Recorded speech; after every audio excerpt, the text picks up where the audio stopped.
Hi guys, Backwaters and Backroads here. Yeah, bringing that one back. So, I'm delivering the adventure craft. It's behind me here. And I'm on the Shanty stretch. Anybody from the UP will know what I'm talking about when I say you could almost, if your truck would stay in a straight line, you could fall asleep for about an hour. It's just a total straight line right through a forest, the Shanty National Forest, I think. Anyway, I wanted to try to talk to you guys about the adventure craft, kind of do like a real world review of owning the boat for the summer. And I'll see if I can do it without just rambling and ranting, which is always kind of difficult for me. That's what editing's for. So okay, adventure craft. As folks that have been watching the channel for a while probably know, I bought an adventure craft back in, I want to say June 1997. If you look on my channel here, just half a dozen videos back, you'll see where I took it out a couple times, and I did another kind of initial walk around when I first bought it. But as I had it for the summer, I really didn't use it that much. I only took it out about, maybe 3 or 4 times. And what I decided was it's definitely not the boat for me. But that's not to say it's a bad boat. It's not. It's a great boat. I mean, it's cool for the right person and for someone's needs. You know, there's anything I say that's critical of it here in this review is not going to apply as a general opinion. It's just going to be kind of how it worked for me. So, you know, that said, I'm always doing little addendums and precursors to everything I say, so make sure I'm as clear as possible. So I'll start with the positives, the pros and cons. I'll start with the pros. The adventure craft is it's the perfect length, in my opinion, for as far as a trailerable boat. 28 feet is kind of the sweet spot, in my opinion. 26 feet can feel a little small. 30 feet can feel good when you're on the water, but it starts to become a real pain when you're trailering. Anything beyond that becomes a real chore. So 28 feet, I think, is like the sweet spot length for a boat for a couple people, one person and a beagle, or a couple people. Of course, you're always stuck at 8.6 beam for any trailerable boat, even though I know people do trailer, 9 and 10 foot beams and even bigger. But to comfortably get down the road without white knuckling it all the time, you're kind of stuck with that conventional trailerable size of 8.6 beam, which I do believe the adventure craft is also. But if you look at the adventure craft, you will notice that it has, like, I can look in my rearview mirror right now, and the adventure craft has a walk around on both sides. It has probably something like a foot or maybe 14, 15 inches of kind of a walk around cabin, which again is great if in certain situations where you need to get from the back to the front of the boat or vice versa without going through the cabin. Let's say you're tying up, or you're coming to a dock, or you're in a lock or something like that, even though I'll get back to that. But of course, the price you pay for having any sort of walk around cabin is you have a narrower internal space, the living in space. And you really feel it in the adventure craft for a couple of reasons. Because you lose that, again, we're only working with 8.6 here, and then you lose, let's say, 2.5, 3 feet to having walk around capabilities.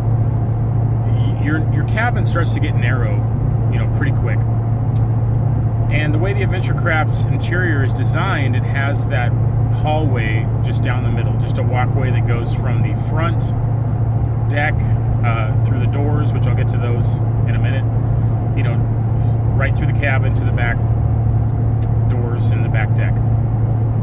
And then you have those 4-bench seats, which do turn into beds, but every time you want to use them, of course, you got to turn it into a bed, and every time you want to get through that hallway, you have to move them or go over the top of the bed. Now, all this stuff might sound pretty nitpicky, and you know, I think this way often too. When I'm, you know, these are definitely first world problems, right? Which, you know, I don't know. We might not be first world for much longer, but that's another video. But when a person is living on a boat, which, you know, you guys, I want to more. I mean, this is one of the many things one of the things I live for. You can't take away my boating, you can't take away my scootering, you know, and there's a few other things. But for the most part, these are the kind of things I live for, and I love them. I love adventures like this and stuff. And so, you know, that said, you start to take this stuff more seriously and start to, you know, get a little more nitpicky and precise about what works for you and what you want and you need. And so with a boat, you know, a boat is an endless compromise, right? Like, there's obviously no such thing as a perfect boat. But if you're living on a boat and you're stuck at Trailerable, you really got to start asking a lot of that boat, and you want to maximize your internal space, and the adventure craft doesn't. I mean, for what it is, they did, you know, it's a cool design. Like, here I am, I thought I was doing the pros, right? Okay, I guess I'll mix them in, the pros and the cons. I'm already failing at this here, but maybe I'll have to do another retake. If you're watching this one, I decided this was the best one, so because I sold it to a fellow who lives on the East Coast, and I'm actually delivering it. We're meeting in Ohio, so I'm going across the entire length of the UP, then I'm going down the Lower Peninsula and then into Ohio, and, you know, I'm glad to do it. I don't mind. I like to be helpful if I can. We worked it into the deal, so. Anyways, with the adventure craft, you know, it has a narrower cabin because of that walk around, and then you have to make your beds every time you want to use them. It doesn't really have a kitchenette. It doesn't have like a propane stove. You know, I used my camping stove, but it doesn't have a built-in one. You could always put one in. It's got a little sink, but I'm not a sink guy. I mean, I pull sinks out of boats and campers all the time because to me it's just a basin for storing stuff, or I make a little lid for it, you know, so it just becomes a flush space. I don't really need running water in a boat because I just jump off the side, and I just like to keep it simple. It's another system to fail. But most people would, you know, if they had a choice on a boat that they were living on, like a houseboat or something, they would want to, have some kind of faucet, I imagine. And also, the Adventure Craft has a bathroom on the starboard side, about halfway down, and it's a closet. I mean, like, it felt like a closet to me. That's what I used it for. I put my generator in there, and I hung towels and some clothes, and it just became storage. And since it's right smack in the middle of the boat, you know, it just feels like a wall in a way. It reduces the feeling of the interior space all the more. And I'm not sure if it could be pulled out, because it might very well be a load-bearing wall to help support the roof, which is, which on most of these accommodates a fly bridge. Mine didn't have a fly bridge. Doesn't have a fly bridge, I say. But I would be leery of pulling out the bathroom walls, because it might be helping holding that roof up. That's a very long span. It has a very big cabin on it, a long cabin, I should say. So, the doors. Okay. So the Adventure Craft has that unique feature of having plexiglass, accordion-style front doors and back doors going to the front of the cabin and the back. And They're on hinges, and the reason why they did that is because of the design of the boat. And especially in the back, you have to be able to open the doors and then clear the ladder. So you have to actually fold them in half to get them behind the ladder and then latch, right?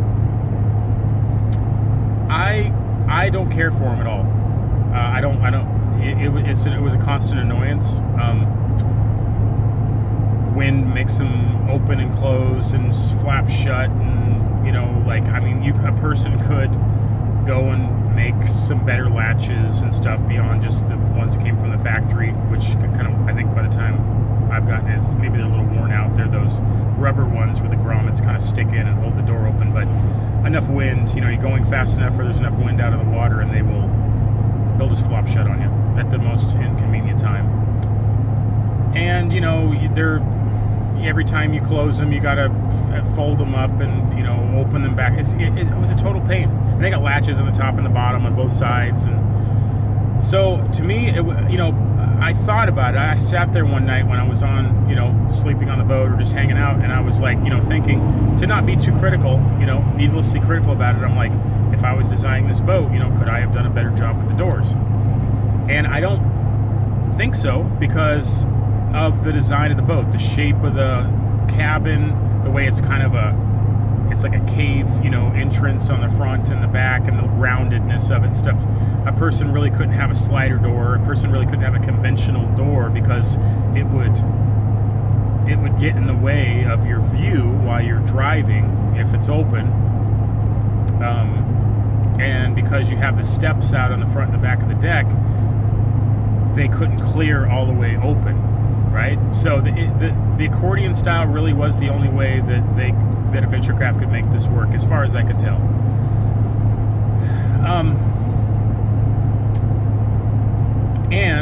My particular boat has tinted plexiglass, and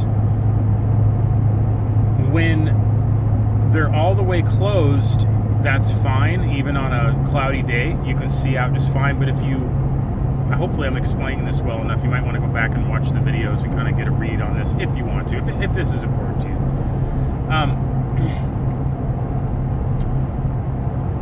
When they're opened, what it is when you're sitting in the helm, you're looking out basically 2 layers of very thick plexiglass, and if it's tinted, it gets dark. Like, you can hardly see out of it.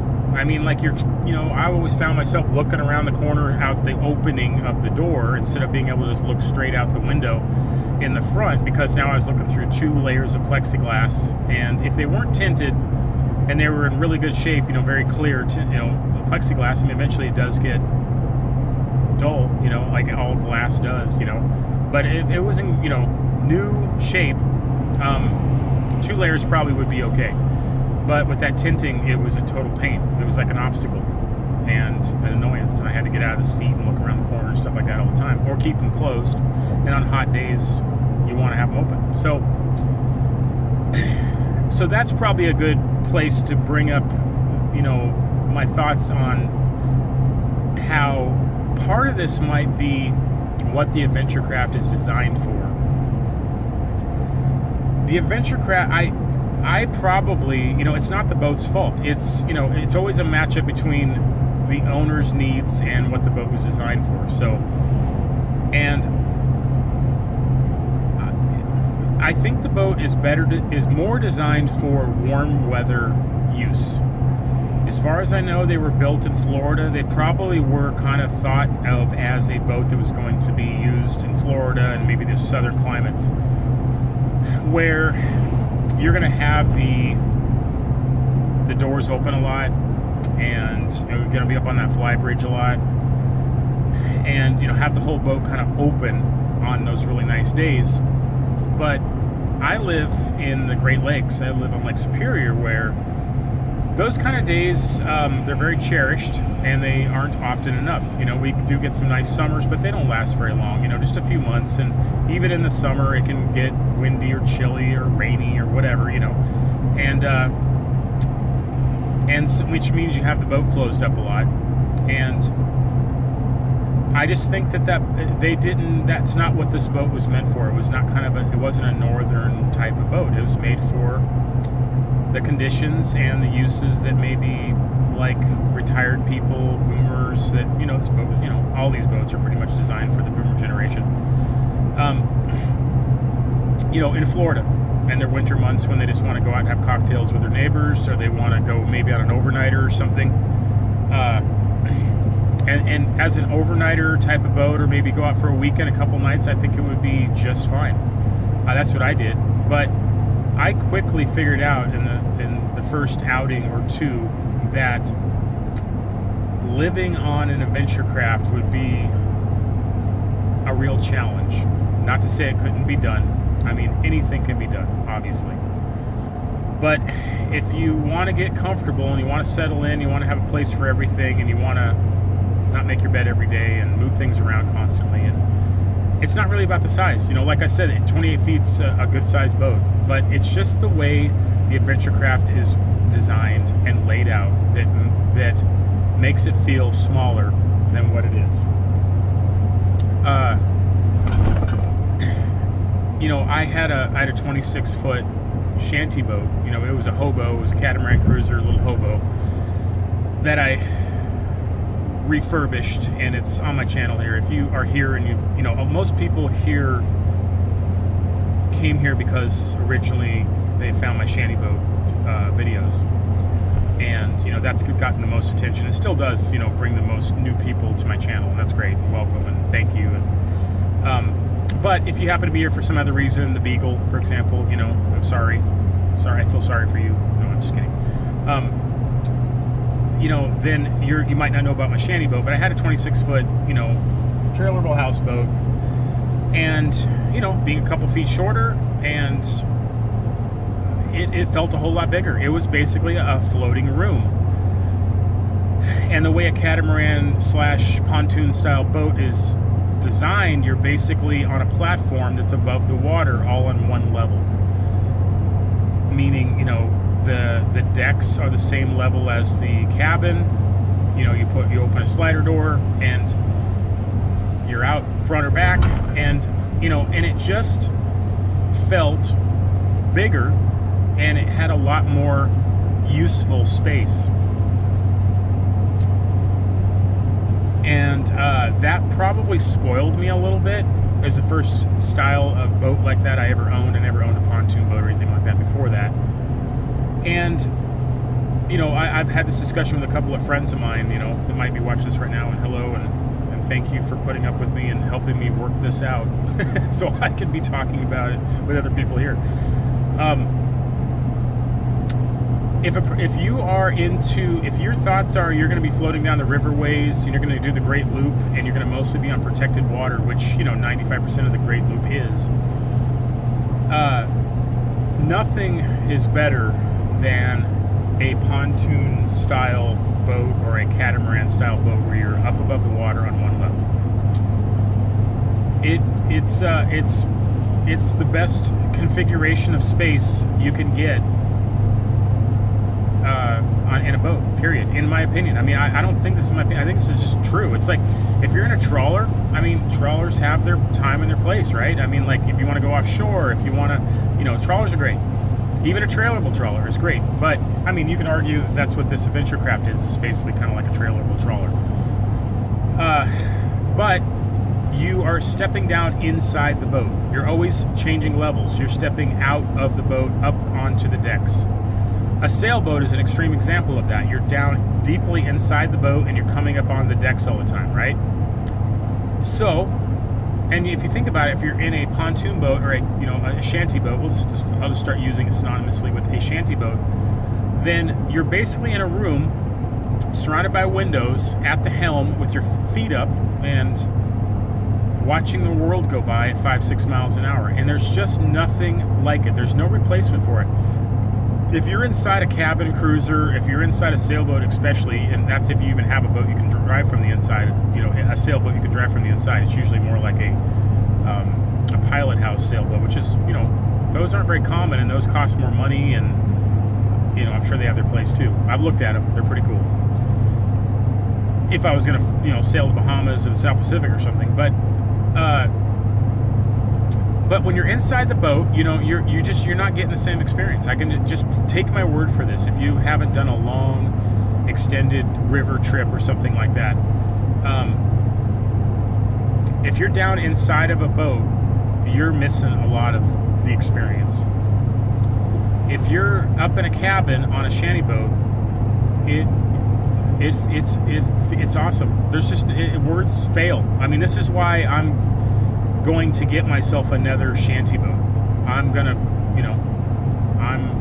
I'll talk more about that. But I have come full circle. I've had a lot of boats. I've had a lot of different style of boats. Sea dories at Hughescraft. I have had, the Bayliner this last summer, for example.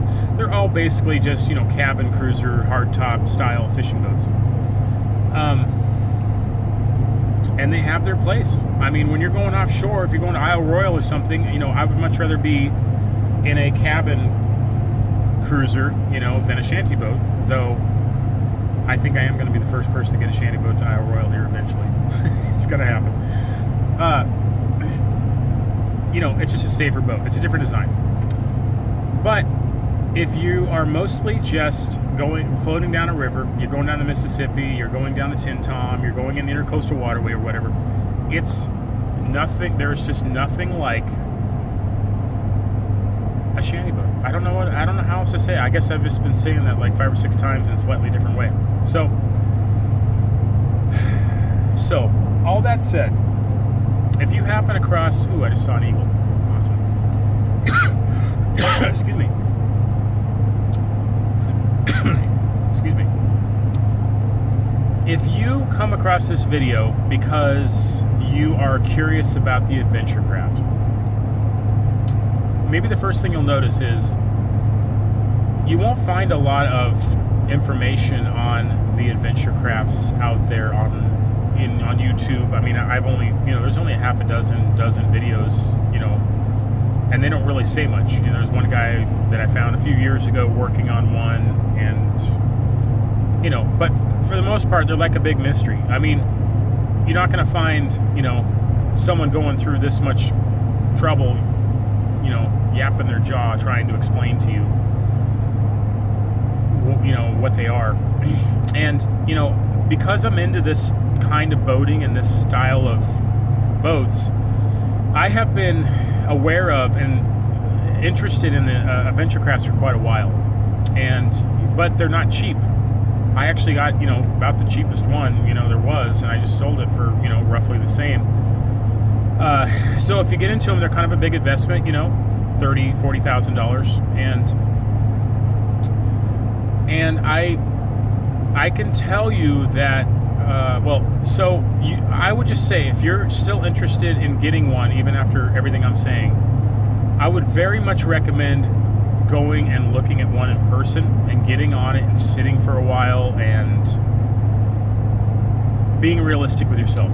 And it sounds like I'm poo-pooing on the boat. I'm not. It's a great boat. Like please, remember that how I've been talking about how it's just as much I'm asking something different from this boat than from what it was designed to do. I live in a northern place. I want to live on a boat for weeks or even months at a time, and I want to have a cooking area and things like that.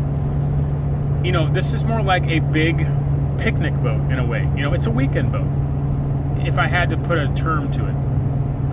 And so it's not to say you couldn't modify it to be more livable long term, but it would take some work, and you would be modifying a boat that you had a hefty investment in. Remember that too. It's one thing to kind of slap a little hobo together in a shanty boat, and you're only into it $5,000-$6,000, and you can do whatever you want to it. And I mean, mine, I had 1,000 wood screws through the walls and stuff like that. If I wanted a shelf up or something like that, I just got my screw gun out. It's a totally different type of experience. Whereas with an adventure craft or something like it, there's a lot of considerations involved. You're just not going to start screwing holes into the cabin. So, but I can imagine. I'm leaving. I want to make sure this is understood. I know there are people out there that love these boats, and it works for exactly what their needs are and what this boat was designed for, the person it was designed for. And so don't let me deter you in any way. I'm just trying to give you my read as kind of a single middle-aged guy with a dog that has dreams of, going long distances, exploring places. I should mention this too. The Adventure Craft, because it's a tri-hull, it's that modified tri-hull, it's a one of a kind. And for being a 28-foot boat, they draft next to nothing. I doubt there's any other boat out there with a full cabin of its size that drafts less. Maybe a barge. It's about a foot. I'd say even a little less. And the fact that they have an outboard, which is another positive, you got to remember that there's like Yukon Deltas out there, which is kind of like the cheaper equivalent of an Adventure Craft. A lot of them have inboards. They have like Volvo Pentas and stuff. I will never own another. Well, I shouldn't say never, but I would not want my long distance cruising boat to have an inboard myself. I prefer outboards for the simplicity. Now, my Adventure Craft has an oil injected 2-stroke in it, which is another problem.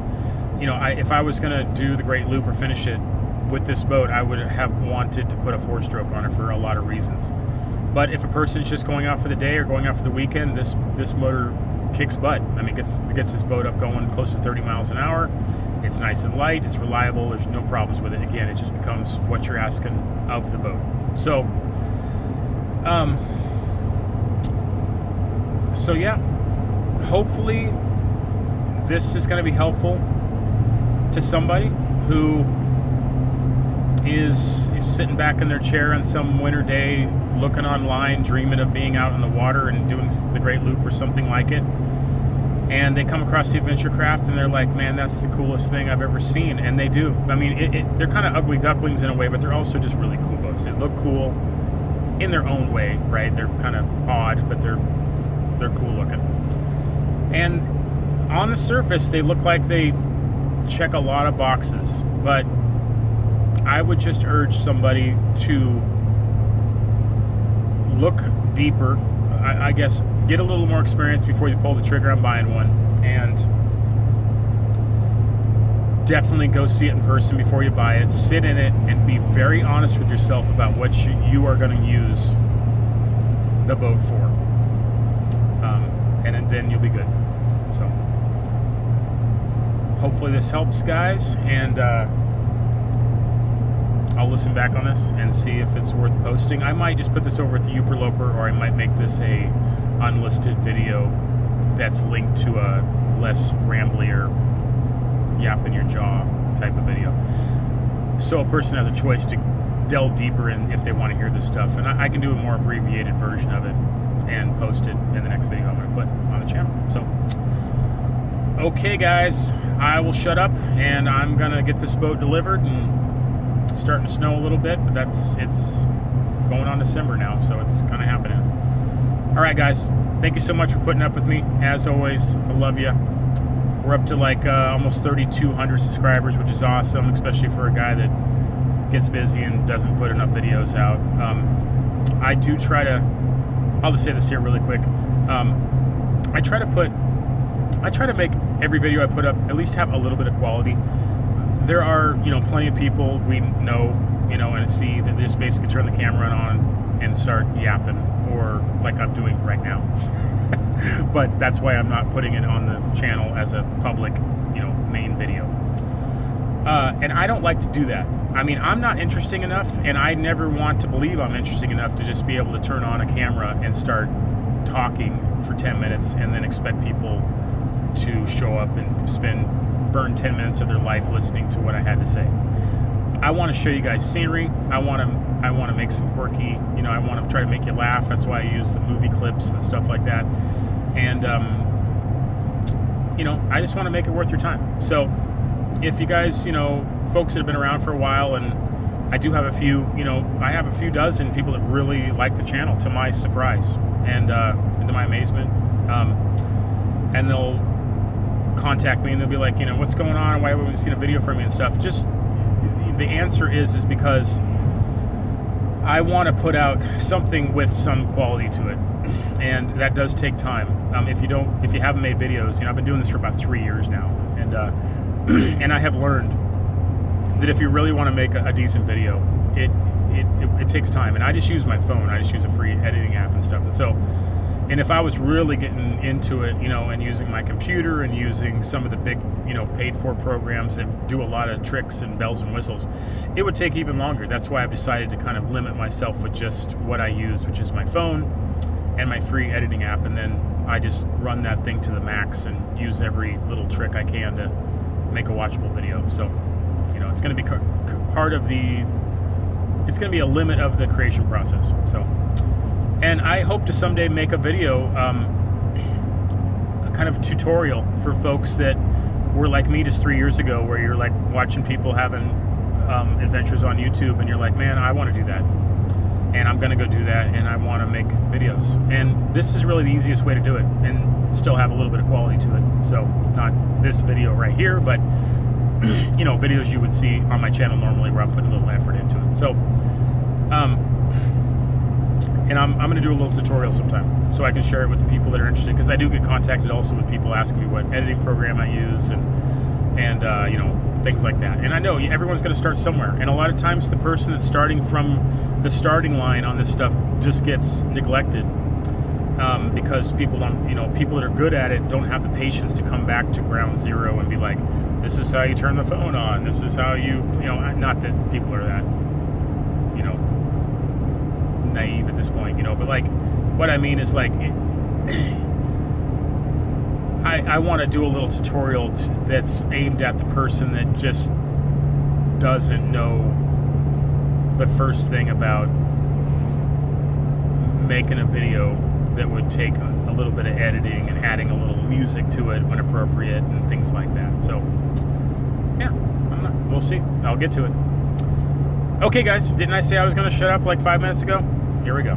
Okay. I will catch you guys later.